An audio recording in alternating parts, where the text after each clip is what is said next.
Hallo, agus fáilte go trí sheachdain den phrògram ag BBC Alba a bhí sa taispeanach na scíalachan iongantach ana sùil spórs na bhan in Alba. Is me Iona Ballantyne agus sanna phrògram dheireadh san stress seo ha mi toilite ragi fel àrd-oifigear Glasgow City lor Montgomery callrooms san stiùidio. Phrògram na héichin och, Bhrúna sin lí Laura as do Glasgow City in tiotail deug achcha hocail an dheireadh. Cluinnidh sin àrd-coiche skipa Edinburgh Caledonia Maggie Wilson ha brain ben iongantach éiche an ball-coise, agus ha bhan Oilimpigeach Lucy Hope a brain t-sreath eòlais éiche an Tokyo agus na planigh airson in Oilimpigeach. Laura, welcome back to 360. Thank you. Now, what a week to have you back. A huge congratulations, as we can clearly see here, the SWPL1 trophy. Are you still on cloud nine? I am. It's a cracker, isn't it? It's absolutely, it's a lovely trophy. Yep, no, listen, yeah, still on cloud nine. We're definitely going to enjoy this one, that's for sure. I mean, the manner in which you even won the trophy on Sunday, can you just take us back to it and how you felt throughout that game with Rangers? It could have gone either way with Celtic in line for the title too. Yeah, listen, it was absolutely crazy. I think, you know, for those of us that are huge advocates of the game, you know, as much as I'm one of the three that could win it, you don't want it to go any other way. You know, to have three teams going for the title, you know, even the run up to the last few weeks, the amount of last minute winners we were all getting to still stay in the title race, and yeah, given it could have gone to three separate teams, you know, the way that the pendulum was swinging throughout the game, it was absolutely mental, and literally, you know, for us to win it in injury time was, well, a dream come true for us, but, you know, I do recognise heartbreak for the opposition as well. Well, that's the thing, Lauren Davidson with the goal in the 92nd minute, Glasgow City, you just had to win to claim the trophy. It was actually on its way to Celtic Park, yeah, we think almost 2 minutes as they were beating Hearts 2-0. Yeah. What a way to do it, Laura. I know, yeah, and I think for us, you know, at that point we were about to lose the title on goal difference, which, you know, in reflection is probably one of the worst things that can happen, you know, to lose it on goal difference. So, yeah, just absolute delirium when Lauren scored, and I don't know, I actually still felt quite calm. I didn't realise, I think till I watched it back, I realised there literally was a minute and a half left of the game. But yeah, superb. But you always think in football there's one more chance. I just don't think it fully sunk in yet how late we were in the game. I was just fixated on it. But yeah, for us, fantastic. But then you look at it, even when we score, you know, Rangers have chances as well. And yeah, so it was just end to end at the end. That's the thing, because you weren't even watching the clock and you didn't know what was going on elsewhere, did you? No, I mean, listen, I knew Celtic would win. You know, Hearts, we knew we'd been struggling with injuries and stuff, so in my head, Celtic were going to win that game. So then you've got in your head, right, okay, do we stick or twist? You want to win the title, but if we open up and Rangers score, suddenly we've got nothing. Suddenly we're not even in Europe. You go from your first to third. So, yeah, it just all came together, and, you know, just, yeah, absolutely brilliant. Just can't describe it any other way. There was so much at stake, but I can see how delighted you are. I mean, you're clearly still on such a high from it. But I mean, even if we just look at the league in general this season and the year just gone past, how would you sum up and how would you put this win against your other 16? Yeah, this is, I think, this is my favourite, this is the best, and I think, you know, for a number of reasons. One, obviously, we lost it last year, so you desperately want to get it back. Two, it's definitely been the toughest league ever. You know, we've had more competitive league than ever before, emphasised by the fact 3 teams could win the title on the last day. But not just that, you know, the top 6 in particular has been really nip and tuck most of the season. Teams have been taking points off each other. There's no game you're guaranteed to win. We've all played the top teams more often. You know, we've played our competitors more than ever before. We've played more games than ever before. Listen, I'm not daft. I know most people had written us off, you know, thinking that was us kind of gone. So yeah, by far the best title and the most enjoyable. And add into that, we changed our head coach halfway through the season. You know, Leanne's an absolute legend, synonymous with our club. And I just, you know, on a personal level, I just couldn't be more pleased for her. You know, she really, really deserved this. It is incredible. We're actually going to get more to Leanne further on in the programme. But even for your celebrations, like you were saying on Sunday after the match, a lot of people who might not have been involved in the women's game before, like your taxi driver, actually knowing what's going on now. Yeah, I think it captivated everyone. As I say, I think for the, you know, for the neutral, or even just not the neutral, everyone was talking about this. You know, everybody from every neighbour I've got in the street that I didn't even think they knew I was involved in football was talking about it. You know, you could just hear random conversations. People, do you hear the women's football at the weekend? Do you hear it can go any way? And as I say, the taxi driver, you know, coming back on Sunday night, the trophy's in the boot, but it's all in this box. You know, there's no way you would know what's in the box. And he just says to us, "Oh, you've been celebrating something?" And we said, "Yeah, you know, we're celebrating a win today." And he turned around and immediately said, "Oh, you must be Glasgow City." So you reverse back a few years ago, that would never be what a taxi driver would have assumed. You know, as I said to you earlier, probably would have thought we'd won at the bingo or something like that. So yeah, it's I think it's captivated everyone. The attendances at both final games between ourselves and Rangers, Celtic and Hearts were record breaking as well. You know, I really hope the cup final next week gets, you know, an equally good crowd. Our attendances are up. More broadcast coverage than ever before. It's really been a fantastic year, and I think for the women's game we really need to build on this, because I think this is us. We can start to see the momentum really shift. Oh, Laura, it's absolutely brilliant. You must be so proud, and that's the thing with Glasgow City. You've been at the forefront of this charge in women's football for so long. It is so lovely to have you back. Thank you. Well, Maggie Wilson in the tosgairean and ball-coise bhan in Alba. Sé fáin sheachdain àrd-oifigear mar cluinnidh agus cóite ha Maggie níos cóirí Edinburgh Caledonia far a bhealaí an scipe a-bheochaigh. Bhrain t-sreath Maggie bhain tlí iongantach uige an ball-coise.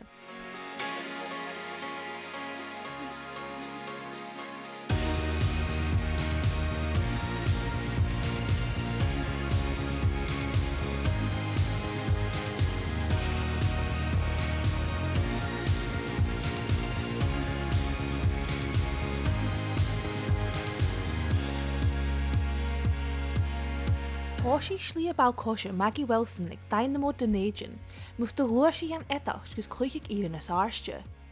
A sé tíle chu Alba, chai Maggie a yorstachug, sig sin orra chóteach. I went semi-professional. I was an international player when I was 17 and semi-professional in the south of Italy. I think I was 19, it was a long time ago, I think it was 19. I played in Bheir in the south of Italy, and my team disbanded after 2 years, and I came home and I started playing with a club called Whitehill Ladies, who I then started coaching because I didn't have a coach. And unfortunately I was injured not long after that, you know, and a skiing accident, so my career was finished, so therefore I started coaching. Ha tóir achrachuch an ball-coise bhan bhna Maggie ar a fitch, far an àrd-oifigear eich gehéin agus Cuideachd an Ilir fáin sheachdain. There was a lot of obstacles to go around, and the facilities were absolutely abysmal. You know, in Edinburgh we played at Davidson Mains Football Park, and the changing facilities were the gardener's hut. So you had lawnmowers and strimmers and everything. There was no toilet facilities, there was hardly any lights, and we had to play under those conditions, not only with Edinburgh Dynamo, a lot of the facilities, because the SFA at that time didn't recognise women's football. So you just got anything you could play on. We didn't have proper referees because the SFA again didn't recognise women's games, so we weren't given referees. So it was anybody and their uncle who actually refereed the games at that time.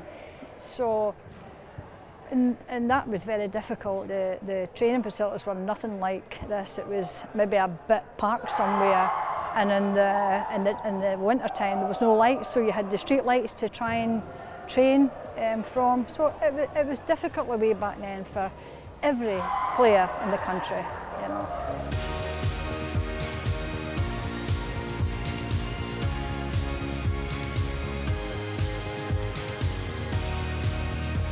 Bhaig Maggie di déalaigh le d'oifigear gus a cet chóte ein.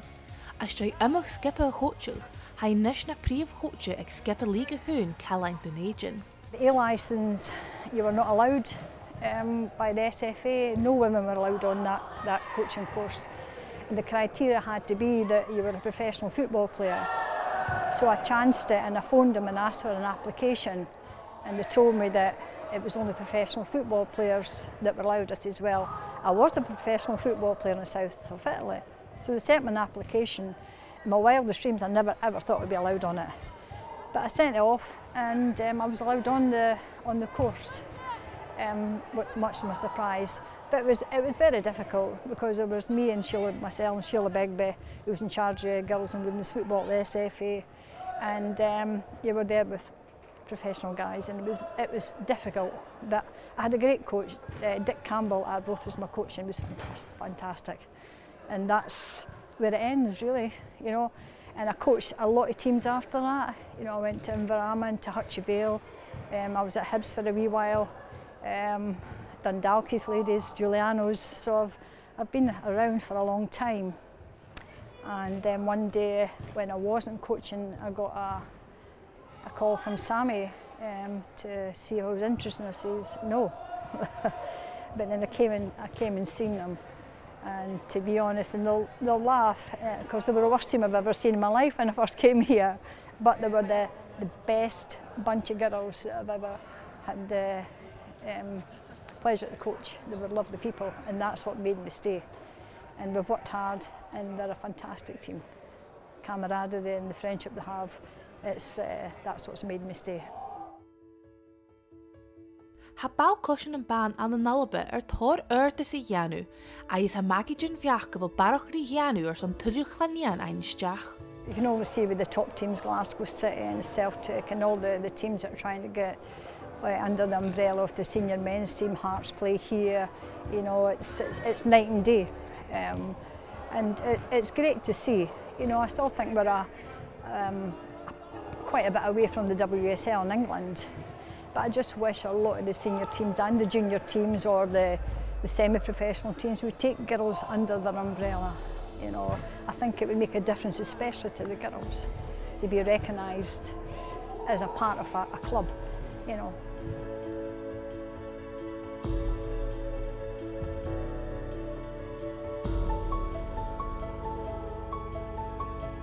Season dúlaigh bheith ceann den éidean le imime cluicheadar na chuir an cluich.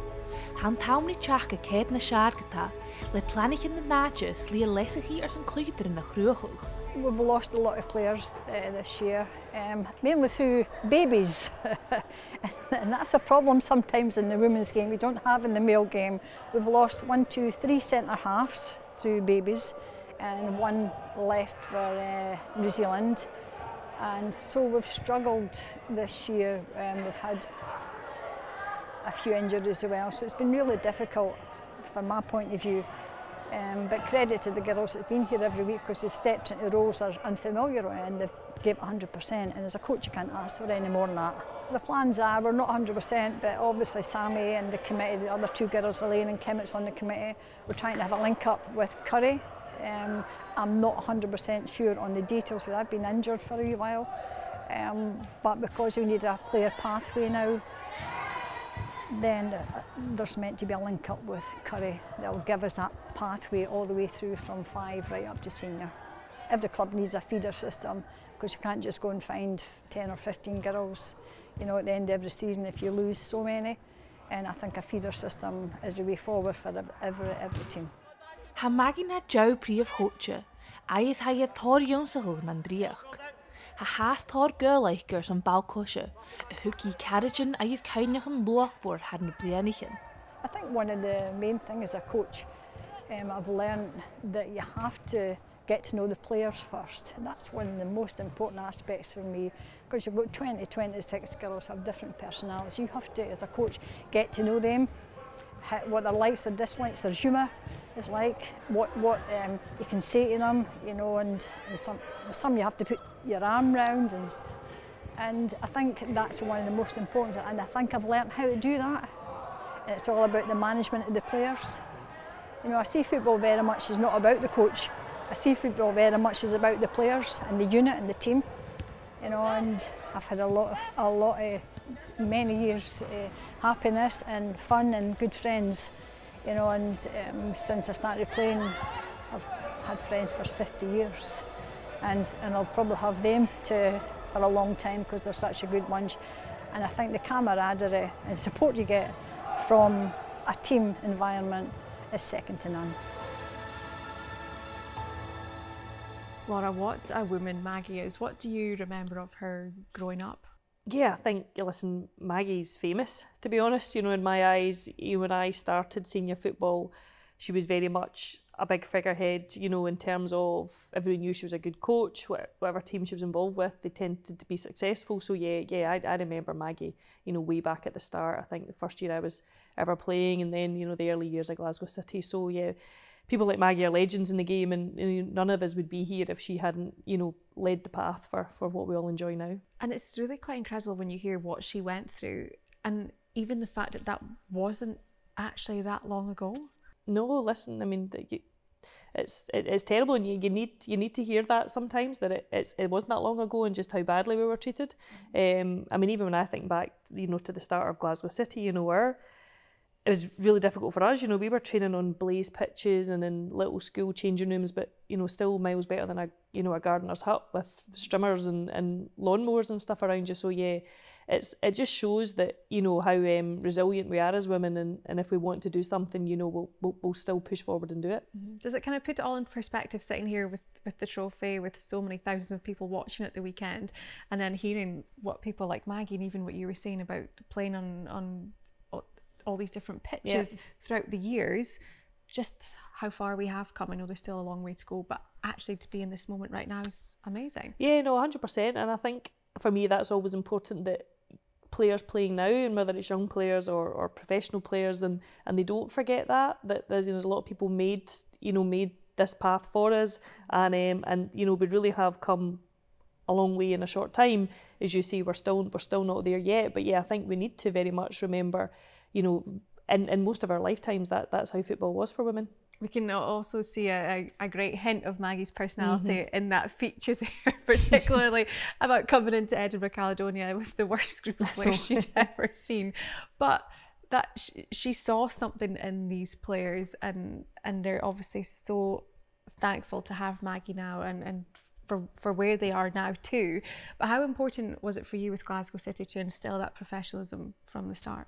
Yeah, I think, listen, if I reflect back on, you know, one of the reasons we've been so successful over the years is because we always were professional. You know, even way back in the day when I was playing and everyone was still amateur, we ran the club like a business. You know, we trained like a professional football team in terms of how often we trained. You know, we did everything as good as we could to be professional without the finances behind it. So I think, yeah, that's important if you want to be successful. And I think you look at someone like Maggie and you realise that Maggie just wants to make a difference and make girls better, make them enjoy football. You know, she's a good coach, she's always been a good coach, but she's not just coaching a team to have the glory and the rewards. You know, she's happy to take on a team that at the start she doesn't think are that great, just because she wants to help them. You know, and that's the world's not got enough Maggie Wilsons. They don't. It really doesn't actually. But another great coach that we have to talk about is Leanne Ross. We mentioned her at the start there. She's been a huge part of Glasgow City. How much did it mean to you seeing her with that trophy on Sunday? Oh, listen, incredible. You know, I think the one person I wanted us to win it for on Sunday was Leanne. You know, she's spent 16 years with our club now. You know, obviously so successful as a player. You know, it was just meant to be that she would then go on and be head coach. Probably a little sooner maybe than she thought herself it might happen. But, you know, I think to come in our first year and to win the title, as I say, under the most challenging of circumstances in terms of competition, number of games, the pressure she must have been under, taking over halfway through, you know, getting the players to buy into her as an individual. I generally couldn't be more happy for her and more proud of her as well. But she also deserves it because she's a really, really good coach. And to be the first female coach to lift this trophy, does that just kind of sum up what Glasgow City is and everything that you stand for too? Yeah, listen, that's incredibly pleasing. I think just Leanne's journey in general, you know, we champion women and girls, to be able to afford her the opportunity, you know, to have been so successful as a player with us, but then be able to get her into our coaching and obviously be head coach. And yeah, it's unsurprisingly Leanne Ross breaks another record and she becomes, you know, the first female head coach to do so. So yeah, for us it's fantastic as a club. It's a dream come true. It's what we're all about. But generally, you know, for someone like Leanne, just absolutely thrilled for her. You know, yet another massive thing she's achieved for Glasgow City. And I even seen her in post-match, she was so modest about what she had achieved. Did you have a lovely word afterwards too? Yeah, listen, that's Leanne. You know, Leanne's always been, you know, incredibly modest and, you know, puts all the thanks at everyone else's door. And, you know, that's why she's a good coach. It's not all about her. Exactly. Well, what a lovely feature to have Maggie, and then obviously all the credits to Leanne too. Thank you, Laura. Well, han snafadar Lucy Hope sheach buin ára hocal a chéalacha go bhfuil san tres átear san bhuinnig a bretain ar nachchuig ag na farb sin Eorpach. Ha ar a bhí géise gain mar a háisiché san amar snaf agus mar a ha háasta gamist ar tuiligh buin a hocal.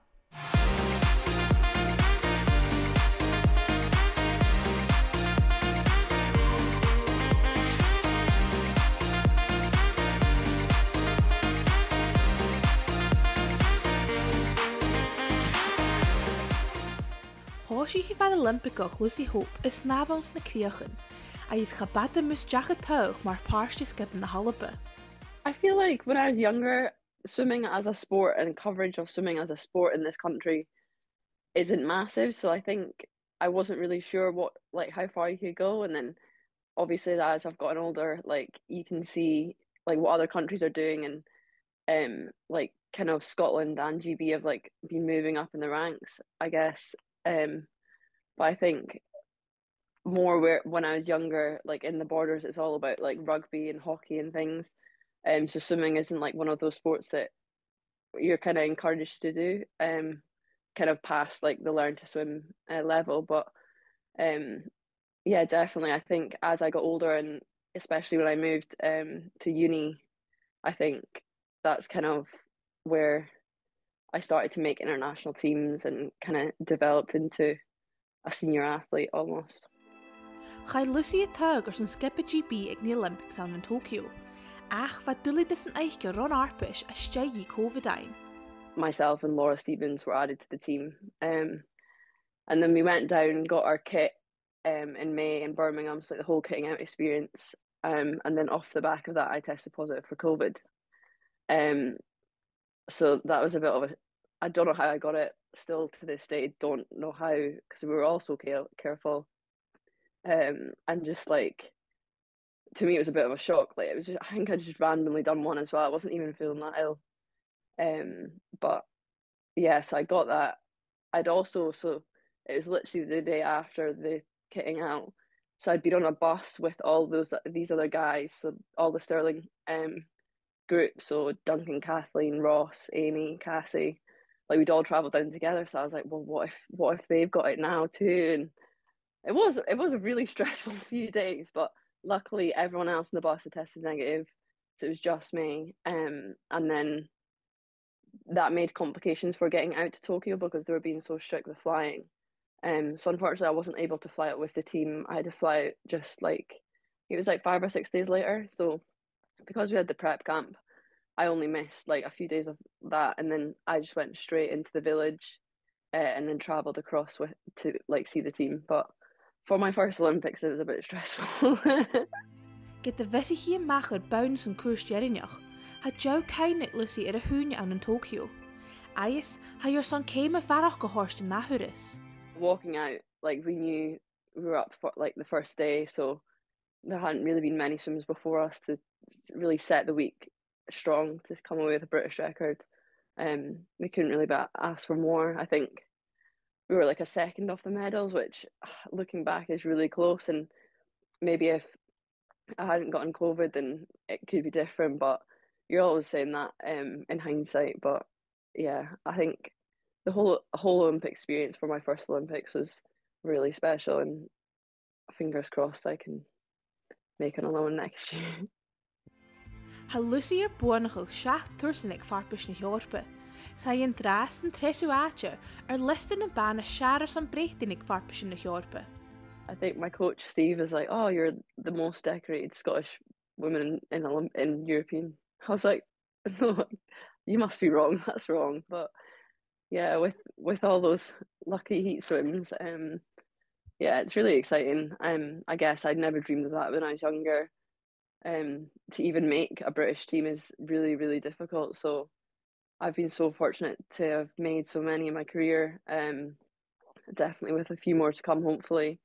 But yeah, it's really exciting to see the talent coming through as well, which you kind of need because we're not going to be here forever. And I know there was a couple, especially in Scotland, finished last year, and I think there'll be a few in GB that finished after Paris. So it's really exciting to see the next generation coming through, see where they can take the sport in the future. She Lucy eoin na snafdaran as eòlais an skipa náisianta. Agus ha hara na dhéimiche na chomhlainis is the Olympics mar ha.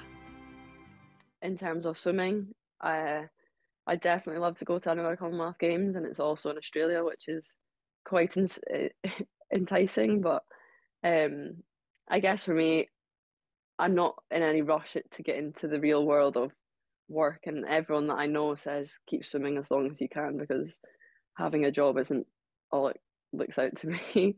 So I have my degree and I have other things that I'm able to fall back on if I need, but yeah, definitely just enjoying it and seeing how fast that I can swim. In the world of swimming, everyone's getting older or younger, so definitely in sprint freestyle, we've had girls swim till they're 33, 32, so I wouldn't say that I've definitely hit my peak. I'm still swimming fast times, so I think that I can go faster, and everything that I've been training towards has been to go faster. And I think my kind of main goal next year is to also qualify individually in the 200 or the 100 freestyle. So to get down around those times that would be needed for qualification is kind of what I'm aiming for. But then also, if the 4 girls can swim fast enough, it is just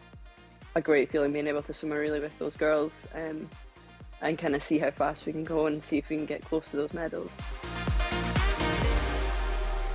Laura, Lucy has had a great career so far. How lovely is it to see another young, ambitious sportswoman in Scotland? Yeah, no, I think, listen, we're really blessed with some fantastic athletes in Scotland across a number of sports, and you know, it's fantastic to see how well she's done, but still how hungry she is to get better and, you know, have more Olympics and stuff. So yeah, wish her all the best. Yeah, we totally do. It was great to watch, and like you say, it's really exciting to see where her career will go.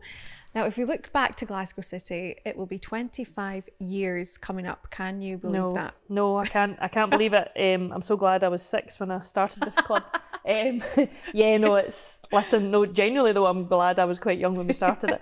But it's been my life. It's pretty much taken over my life for most of it, but as enthused as ever for, you know, to continue. So yeah, absolutely love it. Love what we do, love what we stand for as a club, and it's been a great 25 years. So hopefully I'm here for at least another 25. You absolutely will be, honestly. There'll be so much more to talk about in the next 25. But even if let's just look back and find out about some of your best moments in those 25 years, because it's a good time to take all of that into account too.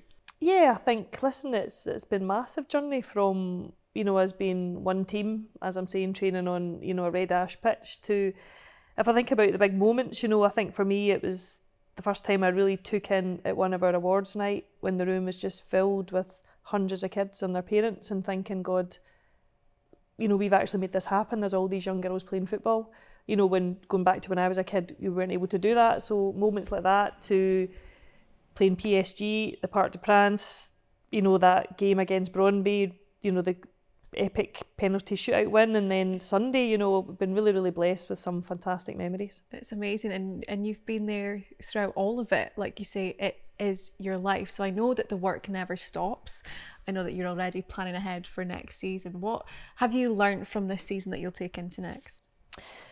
I think keep playing into 90 plus minutes is it pays off. Yeah. Oh, listen, I mean, what have we learned? I mean, listen, we've gone through big transitions as a club. You know, in the last kind of 18 months, we've moved to being, you know, fully professional. You know, and that's backroom staff, all playing staff.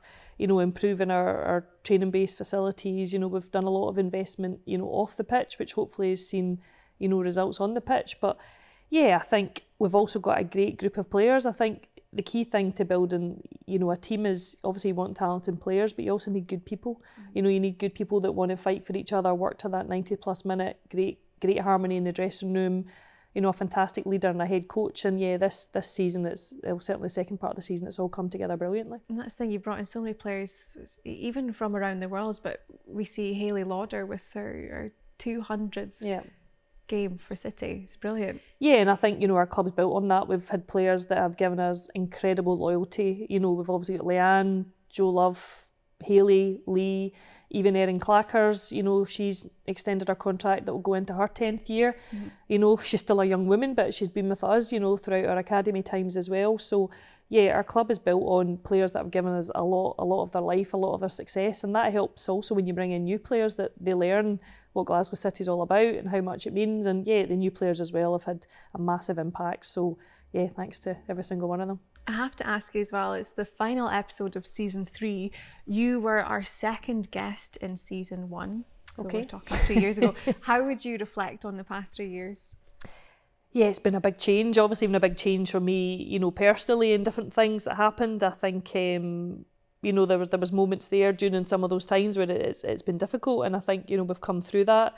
As I say, we've transitioned a lot as a club professionally, but we've still got a long way to go. You know, there's still many more things we want to do, and we want to do right. But yeah, 3 years, it's been a period of change, but it's all come together, and you know, that's the evidence of it. And tell me, as we come to the end of the programme, what do you want to see in the next 3?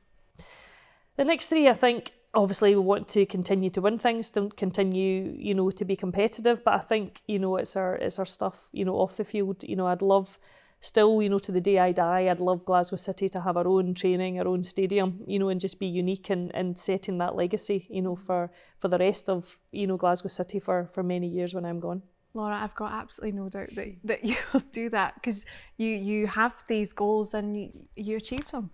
Well, hopefully this is probably the most challenging one, but yeah, you know, that would be fantastic, you know, for our club to do that, and yeah, continue to create opportunities for girls and women, and I think for us as well, continue to speak up when things aren't right and we want to make a difference. Brilliant. Well, Laura, thank you so much for joining us this week. A huge congratulations for this trophy.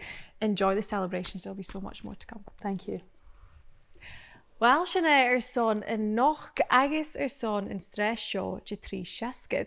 Jan cínseach go bhfuil sibh lentin BBC Alba eccles gon cail sibh prógram san bí. Ma hain gúh son a bhí cólarein, se bliana lé eile dheireadh ann do bhuinnig Alba nach ann in spórs, agus hair a bhí na chlach gúine na scíalchan iongantach ach go inse gúh. Mar sin leibh an drast. Hallo agus fáilte go trí seascad.